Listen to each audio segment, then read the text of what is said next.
and gentlemen, let's welcome Superintendent Barbara Nemko. Good morning. As you just heard, I'm Barbara Nemko. I'm the Napa County Superintendent of Schools. This is Jeanette Luedders, and she is a preschool teacher for the Napa County Office of Education. And we are going to talk to you about what has become one of the hottest topics around, and that is early literacy. So how many of you have children? How many of you remember when you brought that baby home from the hospital? Do you remember talking to the baby? What did you say? Songs we sang. You sang songs. Wonderful. What did you say? I love you so much. What did you say? I babbled all day. I talked to that baby. I narrated the day. From the minute we walked into the house, it was, ooh, wait till you see your new room. Look at the mural on the wall. Do you see the giraffes? Aren't they big and tall? I just babbled all day long. And now we're going to get ready to go to bed, and we're going to put on your pajamas. And Grandma's coming tomorrow, and isn't that going to be exciting? And I just talked and talked. Any of you remember doing that? And so we kind of assume that everybody does that. And my daughter, who now is 43, I don't remember thinking about early literacy at that time. You know, it was just a natural part of what I did. But by the time my nephew was born, I had this aha moment. He's 26 now, but when he was 2, we were having a conversation at his house. And it involved something about what we were going to do for that day. And everybody was talking in paragraphs, you know, and yeah, I think we're going to take the bus and we're going to go to here, and then after that we're going to do this. He was 2 years old. And suddenly I went, oh my God, because by then I'd been teaching for a long time. How is a kid who comes from a family that doesn't speak English as their native language and who isn't talked to and who doesn't have books read, how are they going to do in the kindergarten class next to Max, who's been talked to and read to and has a vocabulary that, and I had that thought. It was a real aha moment. And then I had no idea what to do about it, so I forgot about it. It was just kind of an awareness. And suddenly fast forward 24 years, and you see that everybody is talking about this. And everybody is talking about the achievement gap. And as teachers, I take it very personally when I hear that schools somehow create an achievement gap. And I'm thinking, wait, I'm not so sure we do that. I think what we do is we narrow the achievement gap. I think that what happens is we get students who come to school with a huge achievement gap, and we are trying to fix that for the next 13 years. Well, suddenly, we're not the only ones, not just teachers saying that, other people are saying that. And so we have a little message from Hillary Clinton on that very topic.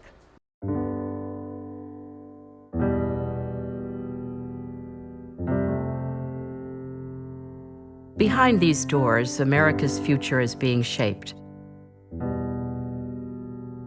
Inside, you'll find some of the world's most important teachers. Libraries, where any book on the shelf is an instant classic.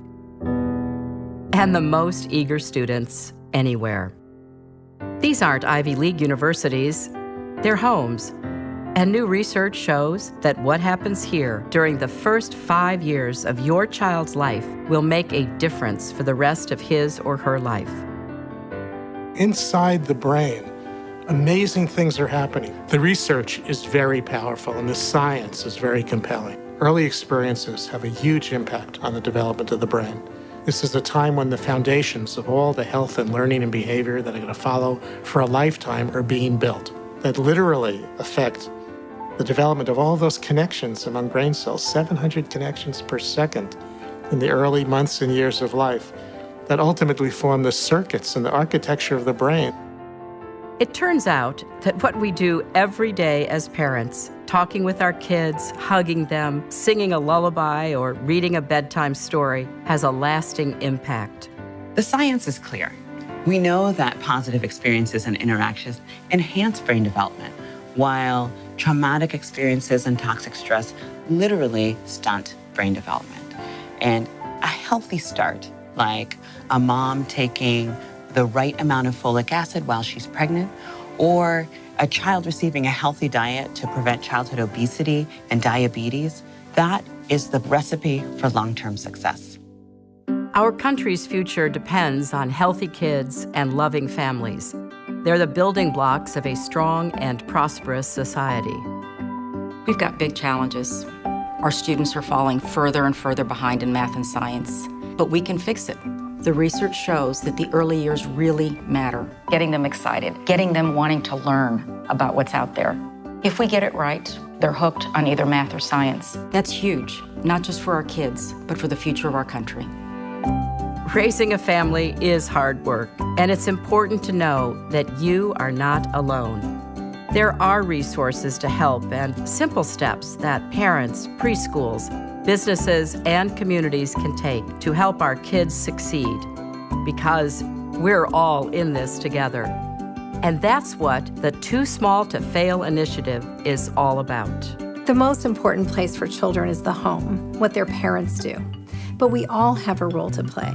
Right now, parents and families, they're really struggling to meet their needs of their children and the demands of their employer. And what we know is that some employers are helping them. They're making modest adjustment to workplace policies, and what they're seeing is healthier families, happier employees, a more productive workforce. We want to see that trend continue, to work with the private sector in partnership to make that happen. It's little things early on that can make a huge difference later on.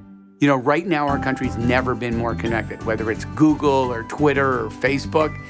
There's this incredible connectivity and technology out there that can transform lives. But we have to marry those tools and that technology with the right kind of research so that parents and families and schools and businesses have the information they need to give kids the chance they deserve in life. Every parent has looked into their newborn baby's eyes and seen unlimited potential. And now we know how to help them achieve that. Too Small to Fail is all about giving parents, families, businesses, and communities the tools we need to help all our children succeed. So please join us for the future of our kids and the future of our country. So that would make it sound easy, because what she's describing is your family, and you've already done that. The issue is, so many of our kids come to school not from that family, and what I did not realize until recently is that in many cultures, it's considered stupid to talk to a baby. They don't understand, or the culture is such that talking to a baby would be like talking to a table. Why would you talk? Because they don't understand. And so there is not a lot of conversation. And one of the things that the Clinton Foundation is doing is something called Providence Talks and Oakland Talks, where they are wiring parents and babies to see how many words are spoken in the home. And what they discovered in too many homes is that the television goes on early in the morning and stays on all day. And so there is very little conversation, or if there is any conversation, it's not interactive. It's in the background of television, which, as we all know, is a passive medium, so that the children are not hearing and learning and interacting with all these words. And our population in Napa County currently is 53% Hispanic, but that's K-12. If you look at our youngest kids, it's more like 80%. And many of them are English learners when they come to school. So they are coming to school with every imaginable, I don't want to say deficit, that's perhaps not the right word, but all of the things that she mentioned. If there's a lot of stress, that's hard. It doesn't help a child learn. If parents are very busy and don't have time to talk, or they don't understand the importance of talk, all of those things happen. So we know right now, 50 years of research. We do research a lot. I wish we would implement as much as we research. But 50 years of research shows that children who come from lower income, less educated parents typically enter school with poorer language skills than their more advantaged counterparts. Now, okay, it's a little self-evident. I don't know how many millions of dollars we spent to come to that conclusion, but we now know that. And 46% of children enter school 2 years behind. There's your achievement gap before they get here. 2 years behind in language skills. 88% of the children who start out with poor literacy skills are less likely to graduate. I'm wondering if it's going to be a bigger deal than just the low income, because you weren't spoken to in the car, you're watching a DVD in the car, you have constant multimedia stimulation. That's a very interesting point. What we're going to show you today is how to harness the power of digital devices to enhance children's ability to learn vocabulary and to speak and to read. But you're absolutely right. The power of digital devices is enormous. And there are a lot of people who will say, well, we need to limit screen time because the research shows screen time is bad. Most of the screen time studies were done on television. Television, again, being that passive medium where the words just wash out into the universe and you don't interact with them. 18% of entering kindergarten children do not know that English print is read from left to right and from top to bottom. And 34% cannot identify letters of the alphabet by name. Now we know, again, that it isn't that if you know the alphabet you can learn to read, because knowing the alphabet is the key feature that helps you learn to read. It's a correlate. If you know the alphabet, you have been talked to, read to, and you've had the advantage of all of this background. So it isn't just that, well, if we teach the alphabet the first week they come to school, then they're fine. No, but it is very important. So then they've actually quantified it, and they say by age 3, children from wealthy families have a working vocabulary of 1,116 words compared to 749 words for children in working class families and 525 words of those on welfare. That's by age 3. So they're really just started to talk, and we have this gap. And when they enter kindergarten, they have heard 10,000 fewer words than the peers from middle class families would have heard. And we know in order to have children succeed academically, we've got to close that gap, because think about what happens when we teach reading. Reading is nothing other than conversation written down or stories written down. So we can teach a child to decode, but if they don't know what the words mean, it's like us decoding German. We might be able to pronounce some of the words, but if we don't speak German, it doesn't mean anything. So is that reading or is that word calling? It's word calling. So kids have got to have the vocabulary and the understanding and the experiences in order to be able to successfully learn to read. We know that the brain is most active from birth to kindergarten, those first 5 years. That's when all the dendrites and all the connections are made, and that comes from having a wide variety of experiences and conversation. And there are trillions of connections between the neurons, so you see connections and very few connections. And so what the Clinton Foundation, their motto is talk, read, sing to your baby. Talk, read, sing. All of those things which we all did, we're trying to tell all families that that's really important. So one of the things that I heard about 4 years ago was a digital early literacy program called Footsteps to Brilliance. And Footsteps to Brilliance was created exactly for this, to help close the gap by giving kids the opportunity to hear stories on a device where the stories read themselves to the child, but the child interacts with the stories.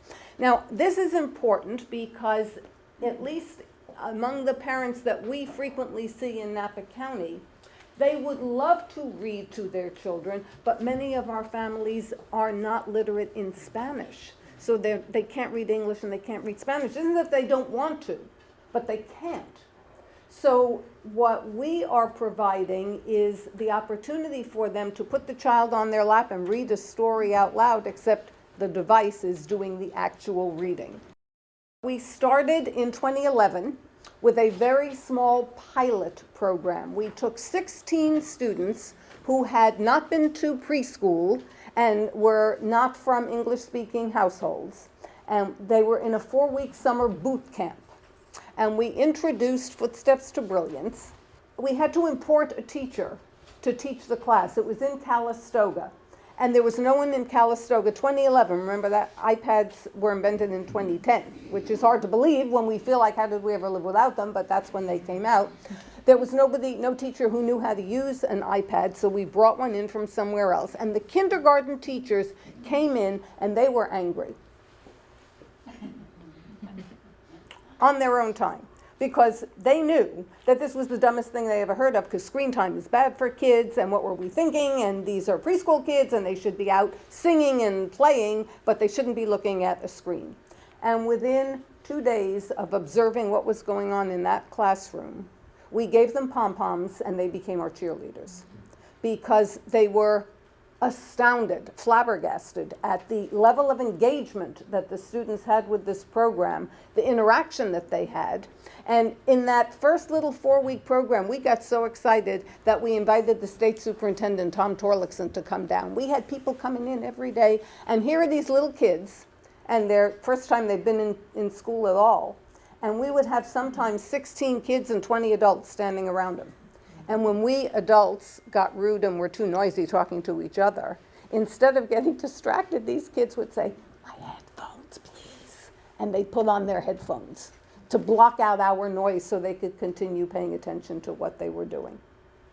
And when the kids, at the end of that 4-week summer boot camp, we had all the kindergarten teachers and everybody who was involved in the program come and do a debrief on how we thought it worked. And our plan had been for the 16 kids to divide up into 4 kindergarten classes. So 4 in each class, taking the iPads with them, and we would have centers in each kindergarten class with 4 iPads. And the kindergarten teachers looked at us and said, "I'm sorry, every kid has to have an iPad. Every kid has to do this in kindergarten." The same people who 4 weeks before were standing like that demanded that they have that. And so we did do that, and we have been using this program in various ways around the county ever since. The program, which I'm going to let Jeanette describe and show you how it's used, has all of these components and keeps growing. The first is the ALPS program, which are a combination of fiction and nonfiction interactive books that read themselves in English or Spanish to the child by just touching English or Spanish. Then there is a new set of books that were developed for the STEM initiative, and they are alphabet books about animals, so they are all nonfiction. And that's really fun. I walked into a kindergarten class one day, and they were collecting pennies for penguins. I forget exactly what, I guess I don't know, put more ice around. I don't know what they were doing with the penguins, but it was something very important. And I went, "Oh, penguins. I wonder what the P book is on here." And sure enough, it was a book about penguins. And it had the answers to a lot of the questions the kids wanted to know about swimming and wings and flying and what could penguins do. And there it all was, and I sat down and read them a story instantaneously. Then they've added karaoke nursery rhymes, because most of our children know that Jack and Jill went up the hill. But if you're not a native English speaker, you may not know that. And that's part of the culture and part of what we want all kids to be familiar with nursery rhymes. Then it's got a whole lot of games. And they've added a whole new component to teach phonics, where the kids get to hear the way the letters are pronounced, and then they get to record themselves saying it, and then they can listen to themselves. So that's a brand new component. I used it on my granddaughters 2 weeks ago. They're 4 and 6, and they went nuts, even though they've been using this for years, because they loved the part where they could hear themselves. Everybody wants to see themselves, hear themselves. Look at me. If you're a preschool kid, look at me, mommy, and now hear me, mommy. All of this is in English and Spanish, and they keep adding pieces. Okay. And now, this is one of the books, and Jeanette's going to tell you how she uses it in her preschool class. Yeah. So this is Under Construction. This is one of the stories that I've done with my students. And I'll go ahead and show you or tell you what each of the stars mean, and then I'll show you the video of just how I've used it in my classroom. So the Rita book, as she mentioned, it does English and Spanish. And the nice thing is it does go from preschool all the way to 3rd grade. So our kids that start with it in preschool can take it with them and help them learn how to read as they go through school. It highlights the word, and then also if they want to just touch a word, they can go back and touch the word, and it highlights that word as well. So it reads out loud to them, and then the other piece is they get to touch it. What I like to do the same manner as I would do a regular book is we do book walks. So we just look at the pictures. We talk about what's in the pictures, what do you see, what do you think is going to happen. We do that for a day or two before I allow my kids to touch the animation. Basically because of any child, once they get to touching, everything happens and they don't listen to any words that are happening.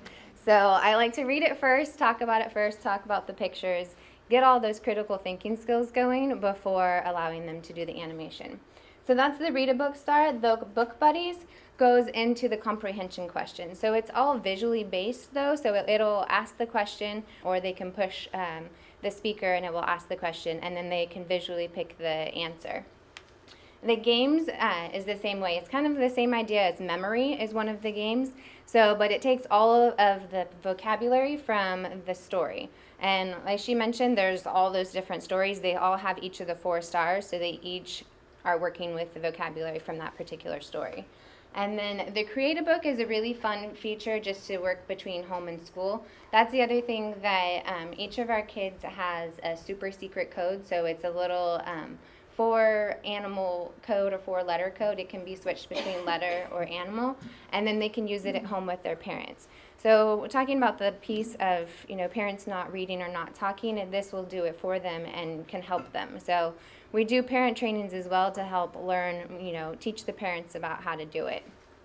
But the Create a Book feature, they can create their own story using the backgrounds from whatever book that they want.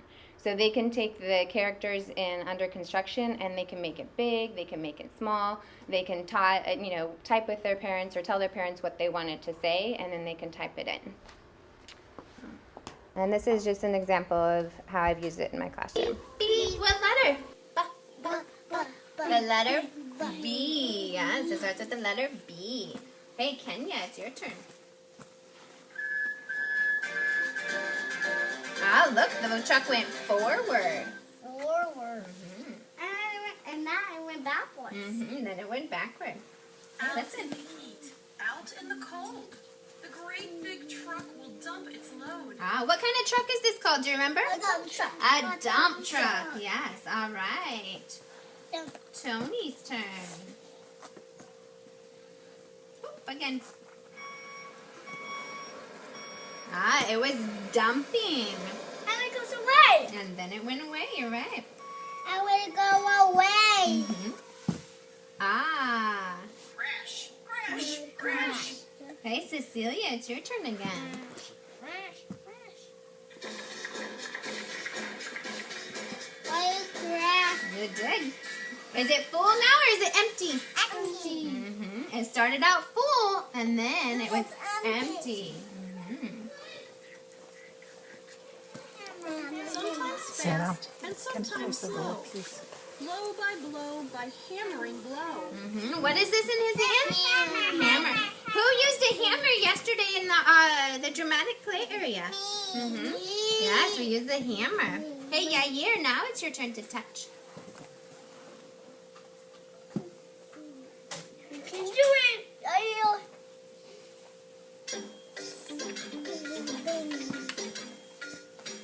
Hammer? Pretend to hammer the floor. Hammer. And turn the page. So as you notice, there was a couple different things happening, working on social skills, working on waiting, not everybody gets to touch at the same time. The other thing is you see children that have, more visual cues that need, an icon to help them wait. Or the little boy has a chewy in his mouth just to help keep his hands busy. Otherwise his hands would be in his mouth.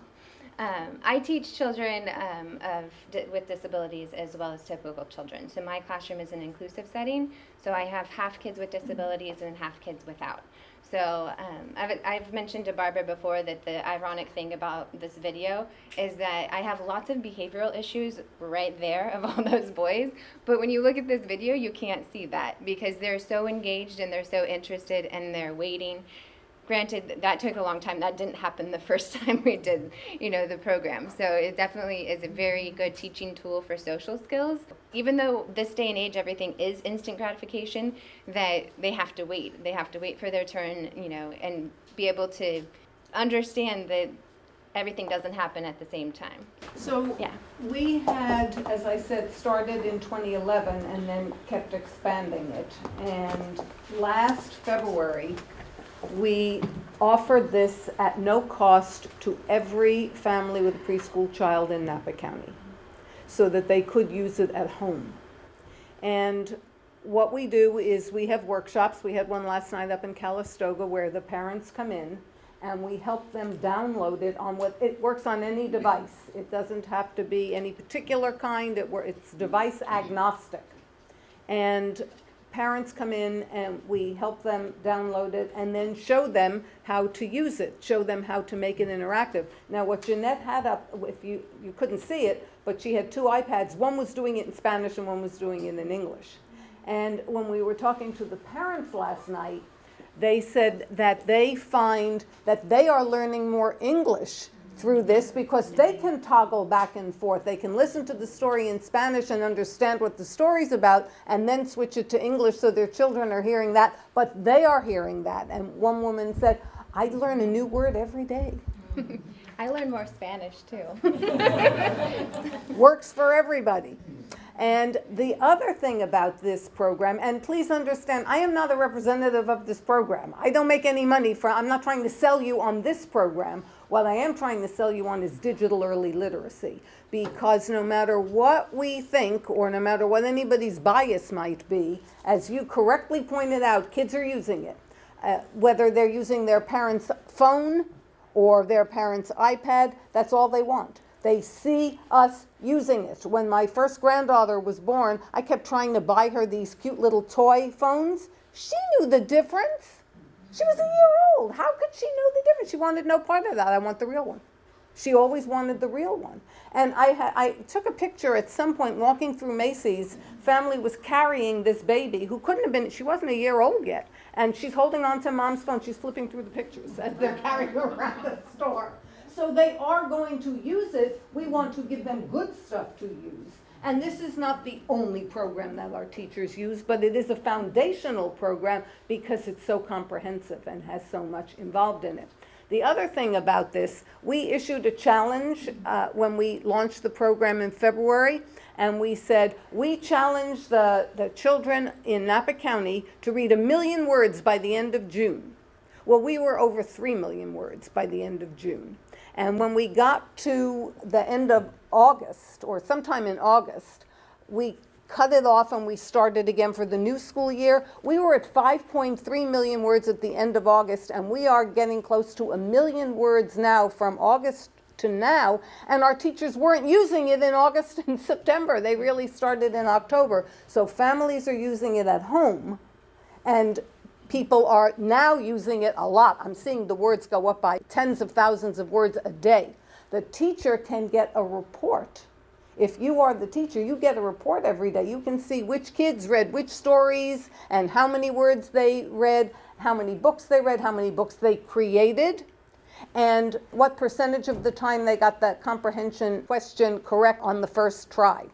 So you can see all of that, which also helps you as the teacher to differentiate what you're doing with the kids and how you group them and how you use this. Yes?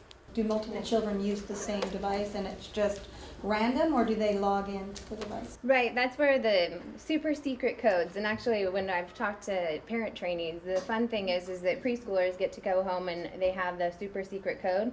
So they get to show their siblings, like, look, I have something that you don't have, sort of thing.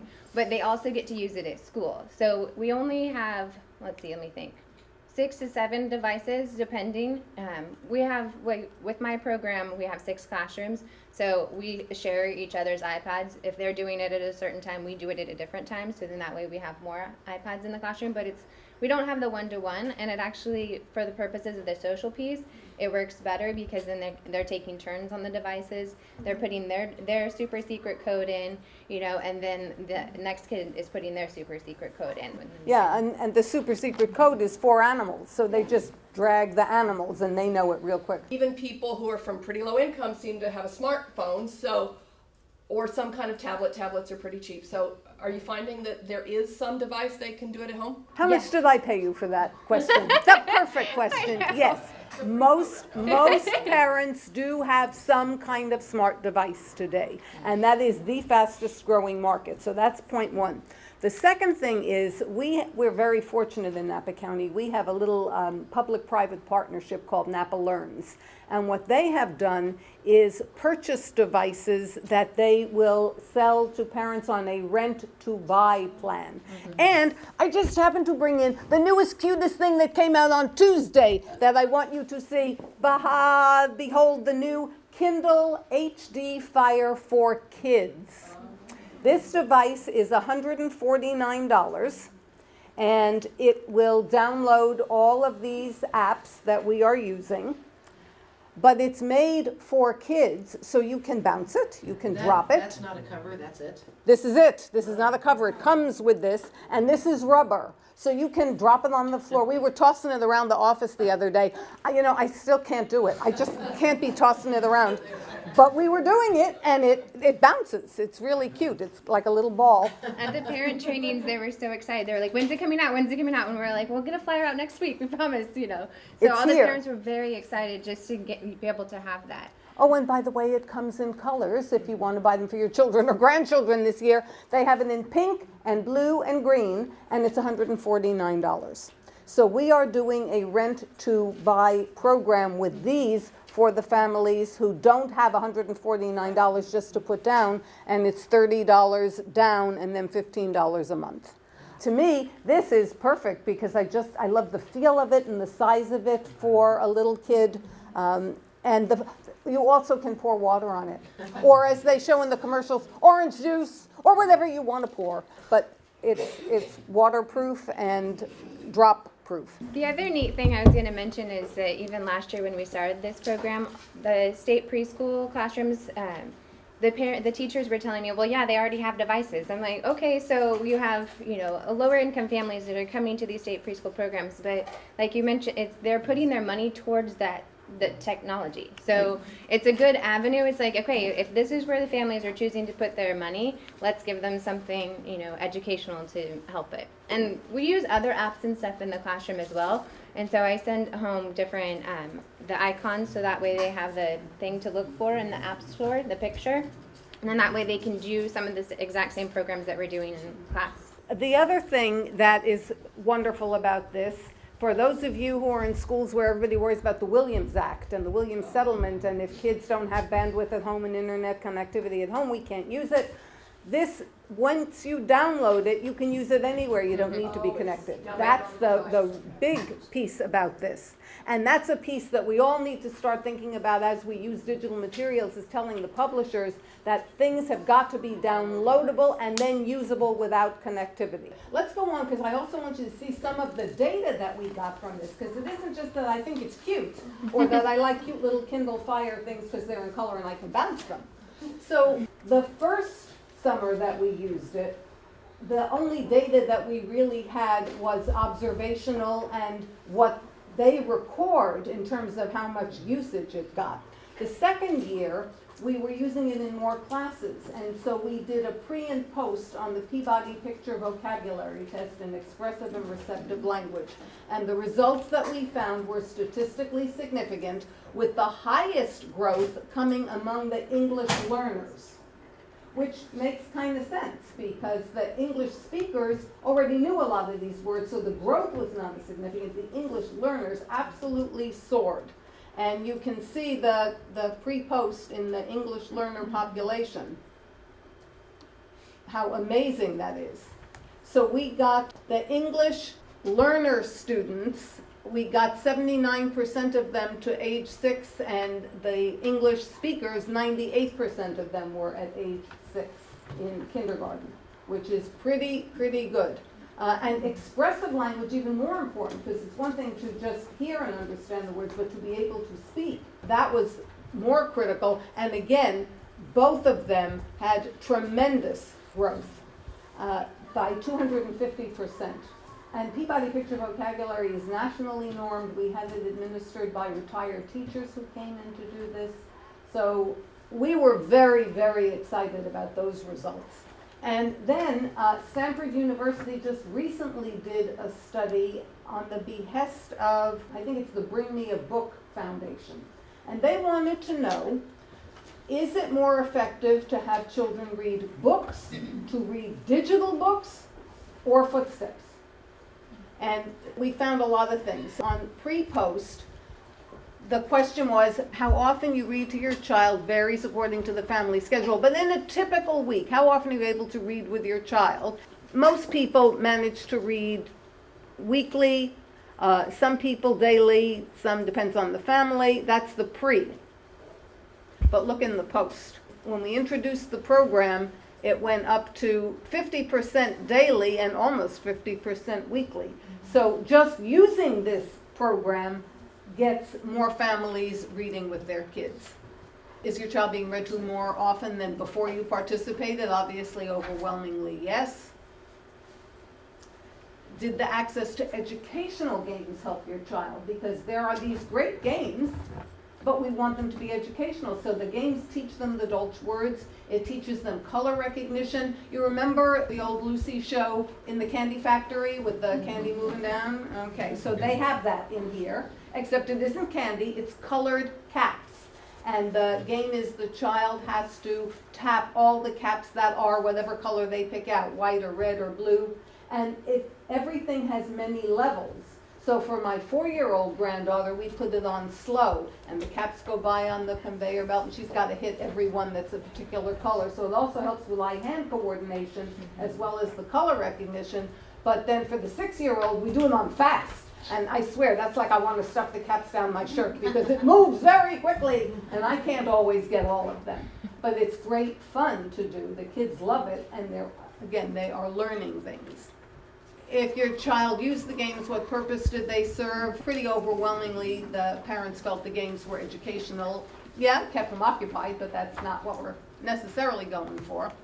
And the parent education piece has been huge because to connect parents with school in this way is so powerful. So we have been doing these workshops now since last February. We did probably 17 workshops last year. We're on our way to 17 this year. We do it all over the county. And we say, bring your own device if you have it. If not, we give you a device to use so you can see what it is. Then we give them the code. And because we have the site license, when they put in their address, and it's a Napa County address, then they automatically get to log on, which you can't do if you're just coming at it from the outside. But grateful doesn't quite say enough about the reaction that we're getting from the parents. They are so excited because every parent wants to help their child. Not every parent is well equipped to help their child, but every parent wants their child to be successful in school. Every parent wants their child to be a good reader. Every parent wants their child to go on and get a good education and get a good job, but they're sometimes powerless to make that happen. And that's what we are trying to do, to give them this really good start and start closing the achievement gap before they get to kindergarten. Now, the other thing that was really exciting is that many of our kindergarten teachers who've been teaching kindergarten for many years when they came in and did this, and others who were not part of that original pilot, they have been reborn, like re-energized, re-excited about what they're doing. Because when you see the kids so excited, when you see their eyes sparkling, when you see them wanting to read the stories, and what did your child say when you read them a story at night when you finished? Read it again. They all say the same thing, read it again. And then what happens is they memorize the story, and so if you leave out one word, they'll tell you, you skipped a page. You skipped a word. No, that's not that word. And one of the ways in which we naturally teach our children to read is we start leaving out words. So I would run my finger under the words as I read the story, and then I'd stop. And they would just naturally say the word while I'm pointing at it. So ding, ding, ding, making the connection between what it looks like written down and what the word is. That's what they're doing in this. They want to read the same books again and again because they're familiar, and each word is highlighted in red as it's being said out loud, so they're seeing and hearing the word at the same time and making that same connection, and as they're memorizing it, they are learning the words and learning how to read. Another very powerful piece. One of the things that the parent trains, the same idea of reading it over and over again. The neat thing with having the digital piece is the animations.